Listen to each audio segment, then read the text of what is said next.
And like Web3 is an ocean. It's going to impact and change every single field and every single discipline. So whatever you're interested in, find a way to bring that into Web3 if it's not there already. And if it is there, find the people who are similarly aligned and building with passion in the direction you want to go. Get involved with those projects you believe in. You don't need a formal role to show interest, engagement, and leadership in this space. Hop into the Discord, ask some questions, get active, be a part of the conversation. What a special day, man. The NFT Now founding team, Matt, Alejandro, how are we doing? We're doing great. Closing out the year strong. Doing phenomenal, Sam. Doing phenomenal, bro. Like, what an amazing year. What a transformative year. And just grateful to be here doing this reflection today together. Oh, yeah, for sure. And just Sam, co-founder, COO here at NFT Now. We got Matt Medved, co-founder and CEO, and Alejandro Navia, the president, El Presidente. And co-founder, baby. Don't of course. We already know. We all co-founders up here. That's a given. Awesome. Well, I want to jump right in. I know we have a lot of fun things to cover as we really kind of abstract and look at what happened in 2021. Obviously, it was such a foundational year. So much traction, so much momentum in the space. But let's start with you, Matt. I mean, why is 2021 such an important year for NFTs now that it's coming to an end? Where to begin? Well, look, I mean, I think on the face of it, 2021 was the year that the mainstream finally embraced digital ownership. NFTs have arguably been around since 2014. They obviously received some attention back in 2017 with CryptoKitties and the like, but the boom in sales volume and mainstream attention this year is unprecedented. I mean, OpenSea's sales volume grew from 28 million in 2020 to more than 14 billion this year. That is a seismic shift in user behavior and in market adoption. And what's amazing is we're still just at the beginning. I mean, as of August, when we saw that big leg up in sales volume, there were less than 500,000 active wallets on OpenSea, and there are now more than 3 million active. 3 million on the Coinbase waiting list. So this market is only going to continue to grow, and 2021 will be remembered as the first major step forward. I love that. And Ale, what stood out to you? I think this year, more than anything else for me, was really about the Renaissance. Like, this was really the year that art and photography and documentation and like the actual creator was really focused in. This is where, like, for me, in all actuality, when you think about the creator, the digital art, the collectibles, I think this is 2021 will be remembered as the year of the Renaissance, where creators, community, and digital ownership converged.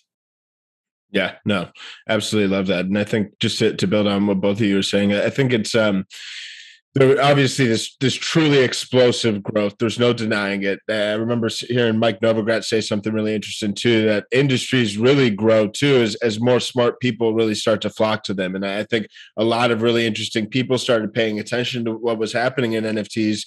And not only was there an influx in demand from consumers, but there was a massive influx in a lot of builders and smart people getting inspired, figuring out how to very thoughtfully contribute to building in the space. I think there's still is a lot of clunky user experience that needs to be smoothed out quite a bit to really onboard a mainstream market. But I think a lot of foundation has been laid. And I think one other thing too is we really saw breakout success in the vertical of like digital collectibles, digital art, PFP projects.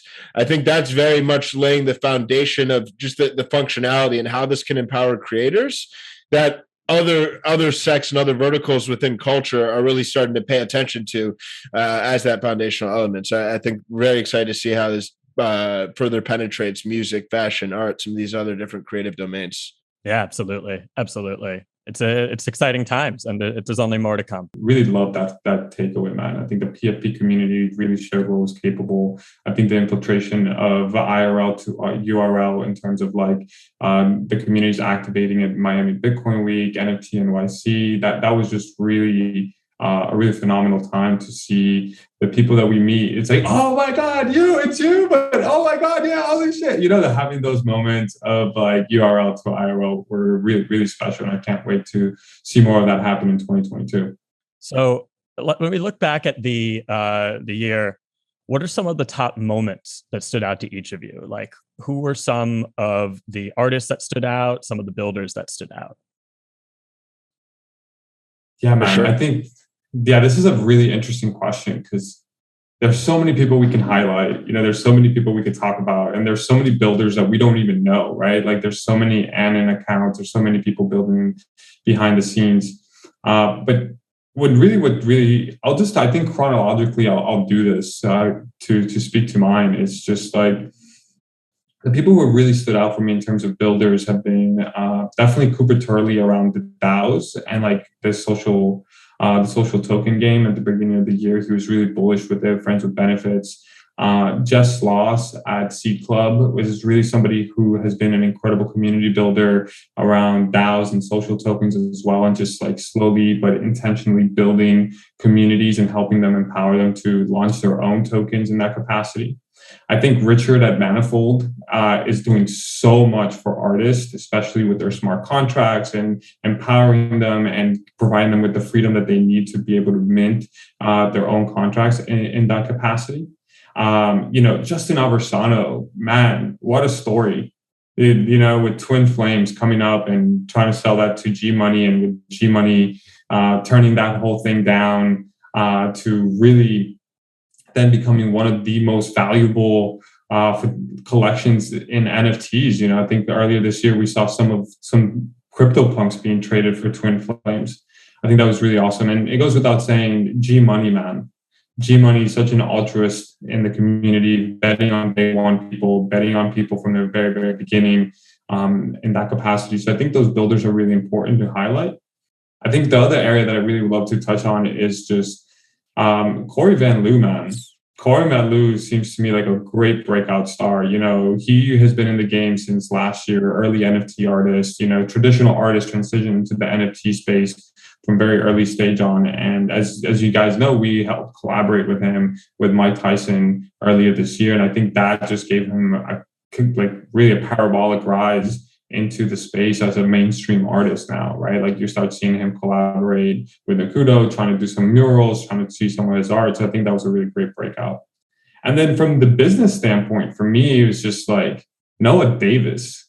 Can we talk about Noah Davis really quickly? Because like this man really is disrupting an institution. Like Matt, you say it, like it's over 255 years old institution. Usually these institutions move really slowly. There's a lot of bureaucracy. There's a lot of like molasses type movement when it comes to them, especially around traditional art. Like we've always done it this way. And Noah just came in and completely disrupted the game, starting off with the Beeple sale for $69 million, then putting on-chain sale directly with Christie's, then obviously doing our event with us at the Gateway. I think that Noah definitely has a lot of promise and really stood out to me. And then I think as a category, for me, one-on-one photography is finally getting its heyday, and it's making sure that it's getting its day, and photographers are really going to get their payday. Web2 really raped and pillaged photographers, everything from exposure to we'll do it for exposure or do it for the likes or do it for this, and then maybe you'll get another gig and maybe we'll pay you, to now really photography being at the forefront of what we see as the NFT movement for creators and artists. Yeah, no, I absolutely love that. And I think it's, especially on the photography side, and that leads very much into one of the projects that was most exciting for me too, which was Chimo Do. I'm not sure if everybody who's listening is familiar, but Chimo Do is this iconic hip hop photographer, really helped craft the aesthetic and bring forth to pop culture what the image of hip hop was through his iconic photography of Snoop Dogg, Biggie, Tupac, Diddy, like all these true legends back in the day. Earlier in the summer, earlier this year, he minted a bunch of this iconic photography as NFTs. Unfortunately, he passed pretty shortly after, but the project and the NFTs have actually very much taken on a life of their own. What stands out and what inspires me in this is a couple sides. On one, this is really bringing back power to the creators of culture. And that doesn't necessarily, it's the ecosystem as a whole, right? Like he wasn't Biggie, he wasn't this A-list talent, but he was part of crafting this community, part of crafting this culture, and now has a better, more equitable model to really empower him as a creator of culture. I think what was also really interesting was on the side of just what this can look like as far as like a legacy for people as they pass, and how you can actually still generate income back to the estate, back to different families. So really loved seeing that. Very excited to see other people that have traditionally been photographers or videographers and that have commissioned their creative skills as a service to other brands really start to unleash that just on a kind of creative vision standpoint. I think one other, I guess, builds are a really cool like brand. Something that I saw in the space that really stood out too was there's a company, Daima, based out of Atlanta. They run a portfolio of different brands, one of which is Black NFT art. They've done an incredible job at really helping ensure that as we're building this new world of Web3, we're fostering a community that is diverse. I know there's a lot of opportunity to bring power back to the creators of culture and really build a new, more equitable system. I think that's not necessarily a given. I think we do have a bit more of a blank canvas as we are able to really create this new community, these new different mechanisms of community prosperity.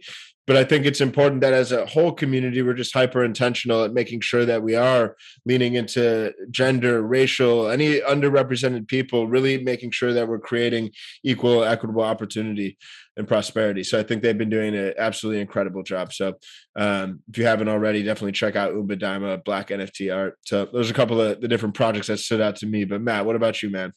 Yeah, those are great points. Look, Ale touched on it, but the $69 million Beeple sale did more than any other event to move the needle in terms of mainstream awareness of NFTs. That put NFTs onto primetime television, into households. It put it on the map, and it led to I think really it was a catalyst event for the boom in mainstream awareness and market volume that we've seen. I also want to shout out Blau's $11.7 million auction prior to that, which I think put the music industry on notice that they could no longer afford to ignore NFTs. Like to joke that he made every music manager work on a Sunday, because every artist across the industry was calling their manager, demanding answers, wanting to understand how this technology could unlock such value in a space where artists have not been getting their due. So those stood out. Look, shout out to Pac. I think they are doing some of the most innovative drops of any blue chip artist. They're embracing the medium. Seeing Xcopy go from a non-early super rare GIF artist to a blue chip artist with multiple 7-figure sales and keep his sort of like integrity intact has not changed. Is still doing what got him there. Incredible to see that. Look, the rise of Fuocious, one of the best storylines of the year. I always say Fuo is the first medium native superstar. Obviously, I have a ton of respect to Beeple and Pac, but they were already renowned artists prior to NFTs. Whereas Fuo went from obscurity to 7-figure major auction house sales in 1 year, and it's all due to NFTs. Just incredible to see. A couple other things that stand out. Ixchel's, incredible artist, becoming the highest selling female artist with her Dreaming at Dusk project in collaboration with Tor. I also, one of the best stories of the year, the rise of Bored Ape Yacht Club, really charting out how a community-driven PFP avatar project can create value and prove that you don't have to necessarily be from 2017 or a super OG to succeed in this space. they've provided a model that many are emulating. So an incredibly influential moment. And in terms of builders, you two covered so many great ones. I just want to add Illustrator to the mix because he's a low-key dude who's done so much for artists in the space with the Sevens Genesis Foundation. He never toots his own horn, so I'm going to toot it right now. And shout out to him. Look, Deesfi on Twitter, just one of the best community builders in the Twitter space game, has done so much for the photography space specifically. And I think that there's so many people to shout out this year. I know we missed a lot who merit inclusion, but it just goes to show how quickly this space moves and how much has happened this year. I mean, when you think back to Blau's auction in February, People's auction in March, those feel like years ago, lifetimes ago, even. You're absolutely spot on that front. I think you guys touch on so many different projects and so many different elements that I think are foundational to the growth. I think these are going to be sustainable aspects. Transitioning over to ourselves to kind of shed the light on us, what is the mission of NFT Now? And how did we do in tracking towards that mission in 2021? I know that, and let's touch base on also what's in store for 2022. I know that our mission is to empower the creators of culture, and just want to get your perspective, guys, as to how we did on that scorecard for ourselves. Yeah, look, our mission, NFT Now, empower the creators of culture and help drive mainstream adoption of NFTs. I think that we took some really important strides towards doing that. Launching the podcast, launching original video, our editorial side, et cetera, bringing together sort of the purists and the tourists in the space. And by that, we mean we want to be here for the people who are working in this day to day, every day in the markets, on Twitter, in the spaces, as well as we want to be there to help bring people into the space and help onboard new users. We're big believers that NFTs are going to fundamentally change and redefine how all creators and their communities create and share value together. And so to that effect, we want to see the next 100 million users come into Web3, come into NFTs. And so being able to put together hand-holding guides, like our NFT 101 guide, like our ultimate guides to CryptoPunks, to Bored Apes, et cetera. These are all important steps to help bridge a gap in understanding. If you haven't already signed up for our newsletter, you really should. We covered Bored Apes back when they were 0.3 ETH. We covered Cool Cats when they were 0.3 ETH. We've been charting the way and helping guide people who are coming into the space for the better part of the year. So if you haven't plugged in there, nftnow.com/newsletter, shameless plug, but we believe in what we're doing. And finally, I'll save some of the other areas for both of y'all, but I think it's important that we tell the stories that matter. We got the exclusive on Christie's and OpenSea doing the first ever on-chain auction, which we co-curated as the first ever digital media publication to co-curate a major auction house sale. When Cryptodes was popping in the OpenSea volume charts, we interviewed Gremplin, his only interview on the subject. And one of the most mysterious, enigmatic, elusive artists of our times, Pac, did an interview with NFT Now to talk about the merge drop. So I think we're doing well, and there's so much more ahead. Yeah, no, I absolutely love that. And I think super exciting. And it really is fun to have the mission truly be this guiding force in all that we do. So just to kind of build upon that, I think it was really exciting just to see that the community support, the community growth, how quickly we've really been able to kind of grow the community that we do have and still work to maintain and nurture that deep level of connection.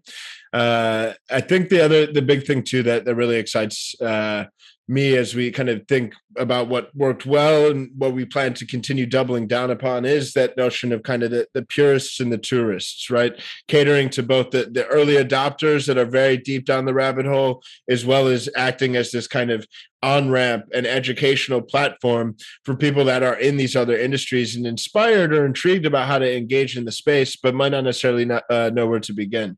So I think through having conversations with people like Bobby Hundreds, Daniel Arsham, having the gateway and really trying to sit at that intersection of music, culture, NFTs, digital art, right? I think we have lots of plans on how we want to continue doing that going forward, really pressing into different verticals and hand-holding. I know collectively as a team, we're all very excited as 2022 looks like it's setting itself up to be a breakout year for music NFTs. So I think it's just going to be really interesting as we continue to go into these other creative communities that we're so excited for NFTs to disrupt. What stood out to you, Ale? And I think tracking on everything that we did to really empower the creators of culture and bring NFTs from niche to mainstream was really powerful. I think we did an incredible job at doing that, specifically from IRL to URL. I think crossing that chasm and that breaking that threshold, kind of that seal, everything from Miami Bitcoin Week when we hosted our first barbecue to, hosting our own Twitter spaces to hosting our launch party in September and bringing the community gathering, and then just, at Art Basel showing up in the gateway fashion and bringing bringing the concept and the theme of traditional art and NFTs, the creator and the community, right? Like art and finance. I think those really stood out for us. And I think it's just really about making sure that we continue raising the standard and keeping the standard of excellence through premium delivery. Like Matt touched on this, like our editorial is foundational to onboarding people. When we first started NFT Now, we solved our own problem, right? I remember just sitting out with the two of you in Jackson Hole and like just being like, yo, where can I go learn about NFTs? Like, where is this guide? How do I on-ramp myself? And it was just so fractured and so self-serving. Right. And there wasn't anything objective that could actually guide you to what an NFT was. Like there wasn't a 101. And if there was a 101, it was like this esoteric technological breakdown that led me to a Reddit thread that like, I was just like, wait, how did I end here? Right. I just wanted to get something very simple and digestible. And that goes to show that our numbers are really doing well, man. And I think that's what we have to remember, that we are this elevator. Right, we're the elevator of meeting people where they're at and bringing them to where we want to go, and having that vision of duality for the tourist and the purist. Right, like we're doing content that's very incredibly important to onboard newbies, new people buying their first NFTs, maybe even onboarding them to their first wallet. Right, like to buying crypto in the first place. Like, and then there's also the purists that we're addressing. Right, like these incredible, knowledgeable people who eat, live, and breathe NFTs 24/7. They're the degens of the world. They're the ones who are aping into everything. They're the ones getting the alpha. They're the ones on the discourse. They're the ones in the group. So I think that doing that balance has done really, really well. And on a technological front, I think something that we've done really great has been not bringing Web 2 features into our website, into our editorial concepts. Like, it starts off with like the programmatic, like there's no programmatic advertising on our website. And I think that is really refreshing for a day and age where you go into an editorial website and you just get bombarded with so many different ads and you're like, where's the editorial? Where's actually what I came here for? Like, and really making sure that we're not tracking our users through traditional pixels. I think that's also something that has been really awesome because, Web3 is about privacy. And I know people talk about decentralization and publicity and being very public, but that's what it does. Like everything being public provides a sense of privacy. And I think we did that really well. And I'm excited to see what we will embark on and create and experiment with and in 2022 around these topics. No, that's amazing. So I think when we think further, when it comes to the foundations that were built, I'm very curious because I know, like we were saying, there's tons of different infrastructure. I mean, there still is there's a lot of room for improvement as far as streamlining the experience. I know there's also a handful of exciting. I mean, like we're very excited to see what some of these big platforms and big players that have kind of been building in silence and stealth mode are getting ready to roll out and bring to market. But when we do think about foundations that were laid in 2021, what really stands out as far as how that's really setting us up for mainstream adoption in years to come? Matt, you want to take it away? Yeah, look, I mean, I think the biggest thing is public awareness of NFTs. At this time a year ago, most people had never heard of the term. I'm not going to say that most people have now, but I think so many more people are at least familiar with the term and what it and tangentially what it means. And there are so many new people coming into the space day by day. So public awareness is a huge foundation. Look, I think we should take a moment to recognize that, like, up until, last year, crypto art and honestly even generative art were these kind of like fringe movements that like had these true believers in them, but were kind of, we're not really like recognized or embraced, as and in a way that they had a seat at the table by the traditional art world. And we've seen the rise of both movements really prove themselves in a market standpoint, and also, I believe, in a cultural and historical standpoint.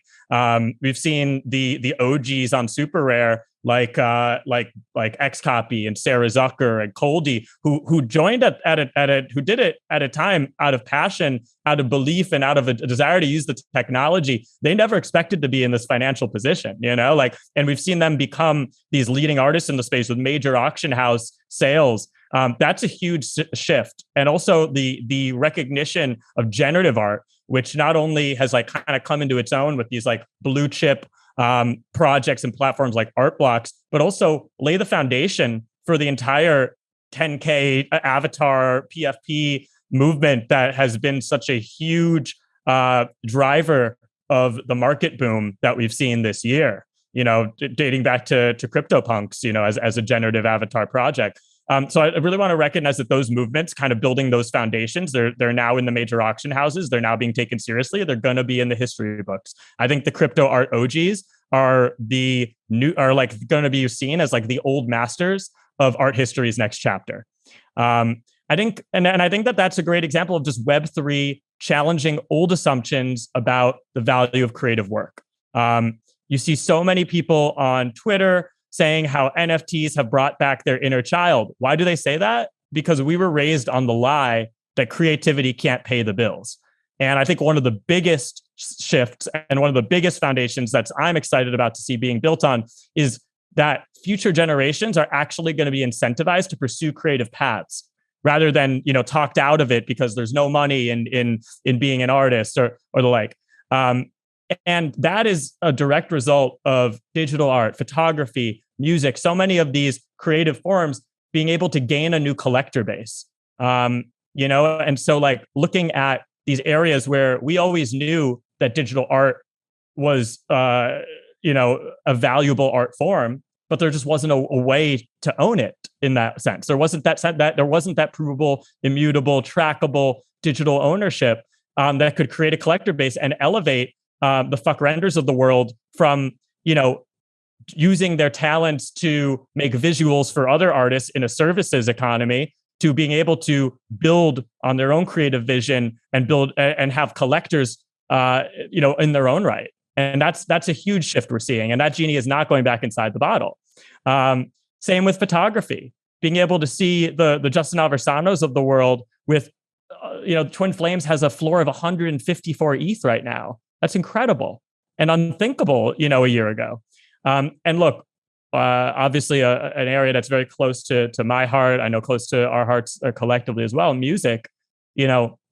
Some have been surprised to see music NFTs sell for high prices. I'm surprised anyone ever accepted that artistry was worth less than a penny per stream. Like, it's another example of NFTs unlocking the value that has been there, and that centralized platforms were diminishing and squeezing for their own gain. So, as I always say, there will be market volatility ahead for sure. But creatives aren't just going to forget that this happened. They're not going to forget that all of a sudden they were elevated in this way and they could build a community in this way and they could monetize it in this way. They're not just going to come on back, slink back to Spotify and Google and Facebook with like their now Meta with their tails between their legs. Like, that's not how this is going to work.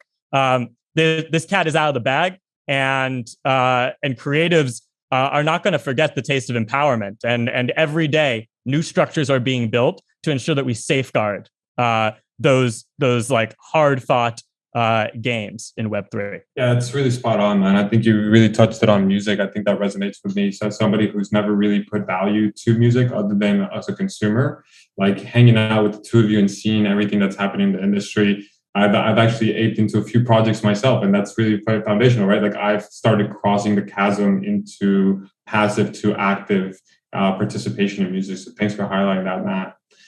For me particularly, I think what was really laid on top of the public awareness has been the way that communities organize. And I think we've all mentioned this, and I'm incredibly fascinated by DAOs. And for people that don't know what DAOs are, they're decentralized autonomous organizations.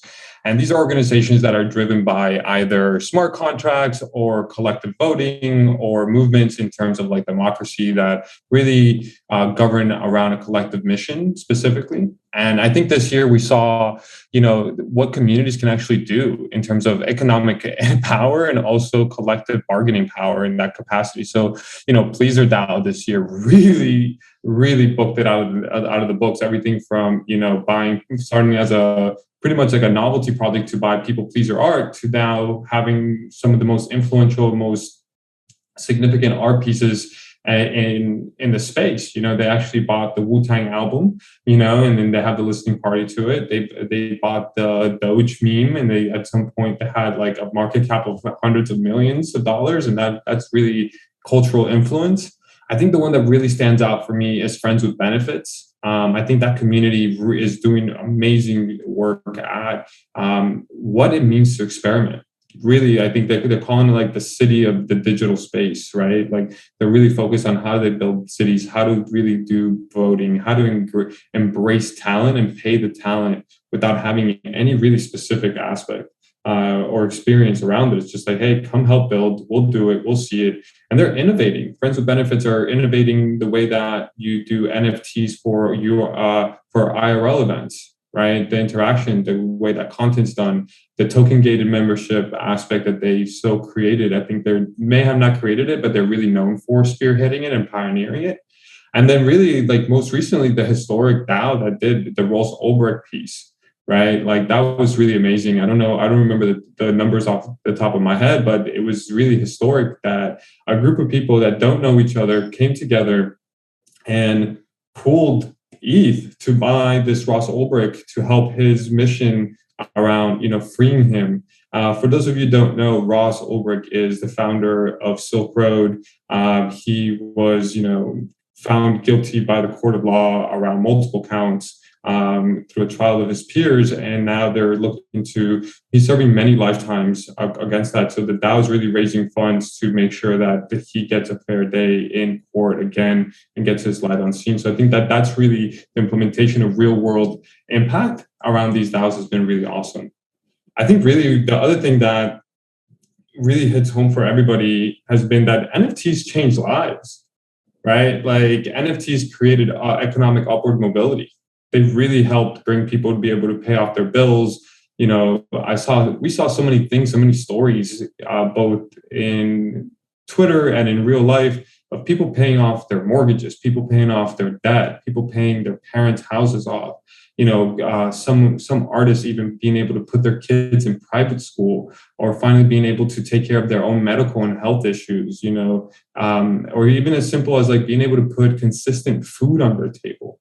A lot of artists, the whole thing around starving artists has been very real for a very long time. And I think that NFTs have started to help remove that whole label from the vocabulary.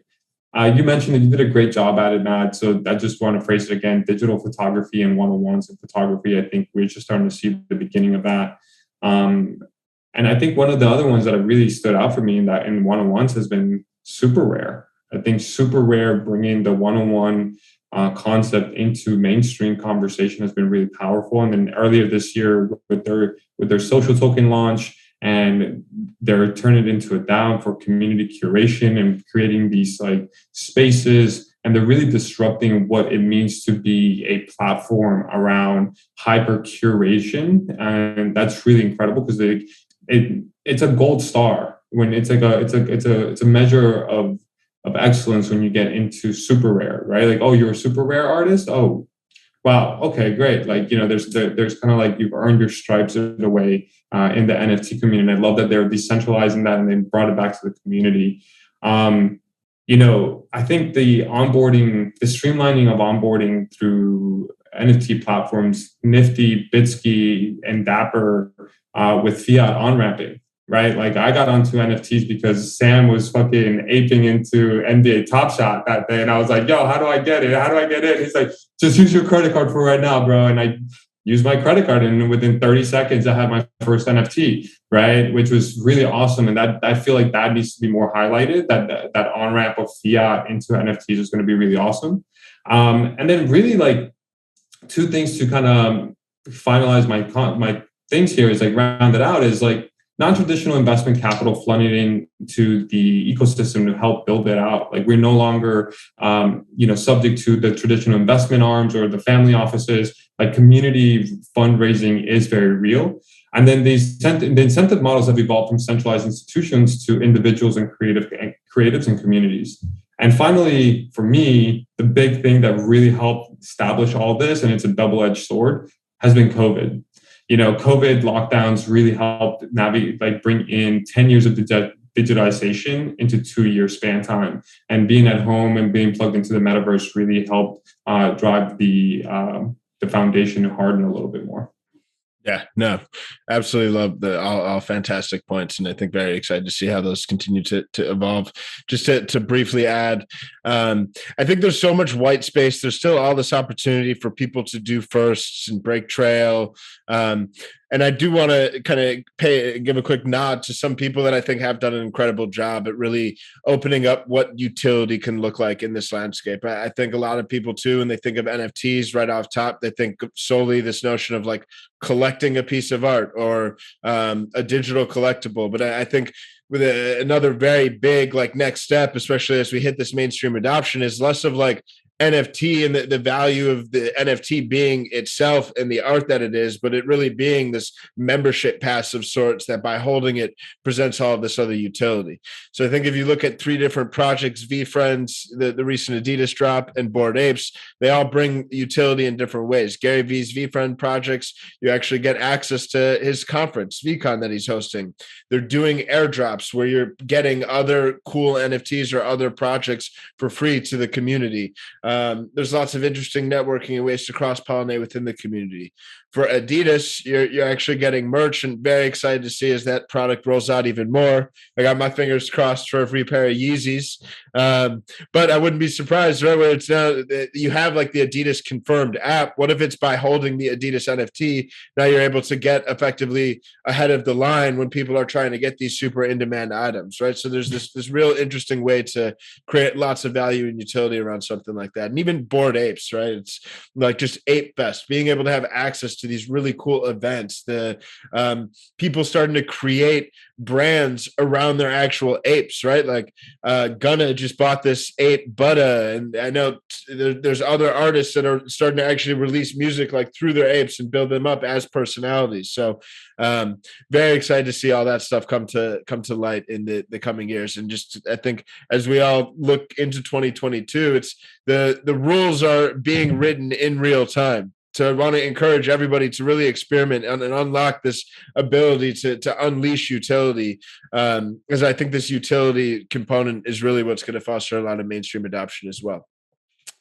So I think as we start coming to a close, I think one of the last things I want to speak to as well is like just biggest opportunities from your guys' perspective on ways people can really engage in the space, right? This is both artists as well as builders. I think even going back to Mike Novogratz's point, like industries grow as smart people come. There's smart people that are interested. Where do you feel there are opportunities to engage, and what advice do you have for people that want to get involved?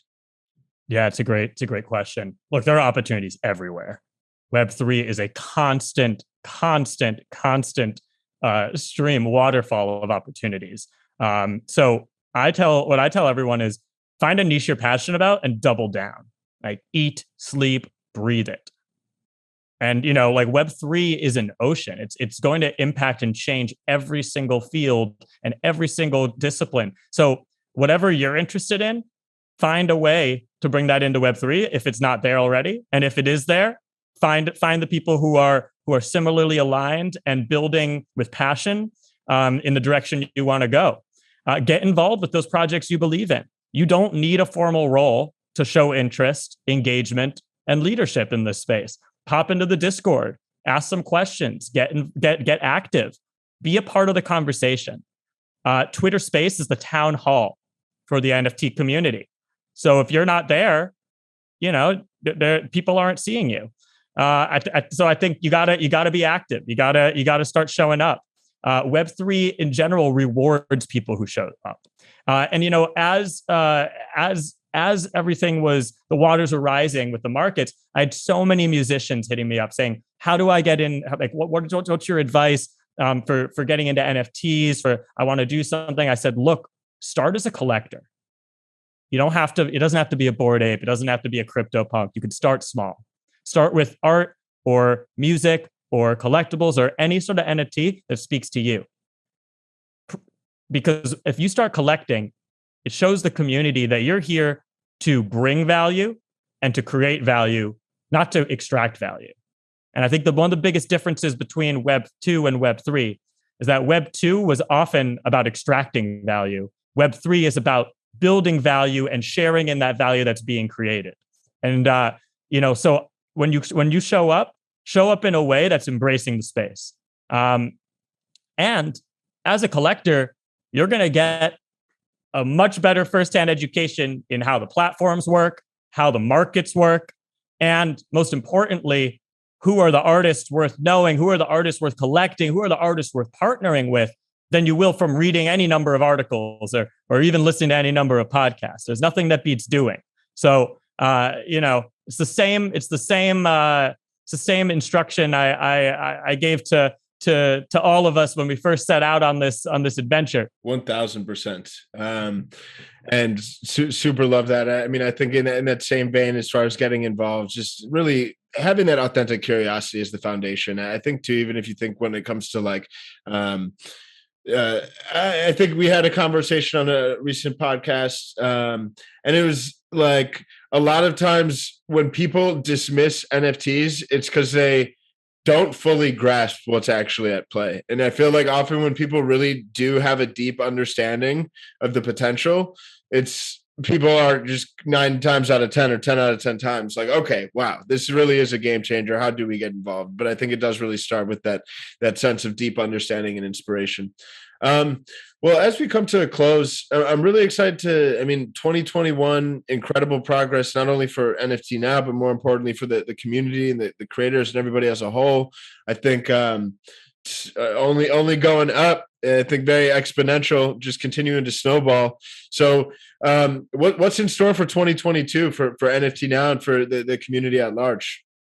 Yeah, no, it's a great question. Look, the last thing we ever wanted to build was a traditional media company covering NFTs.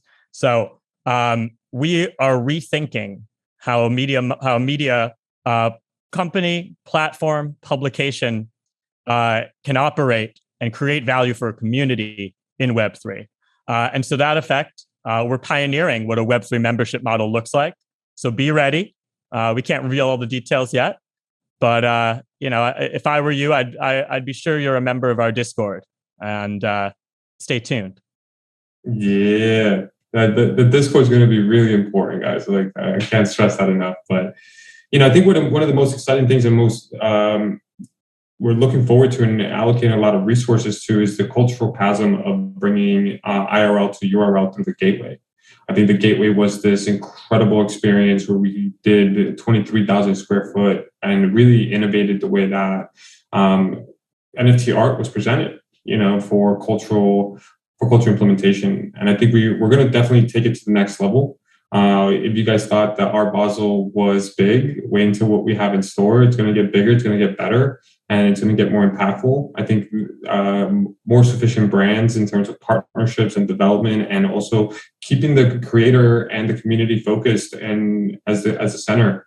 I think for us, it's incredibly important that we continue driving the value that we create to our community and to our users and to our audience and to our fans. And we can't be any more grateful for you guys. And so everything that we're going to be doing in 2022 is going to go through the lens of community before anything else.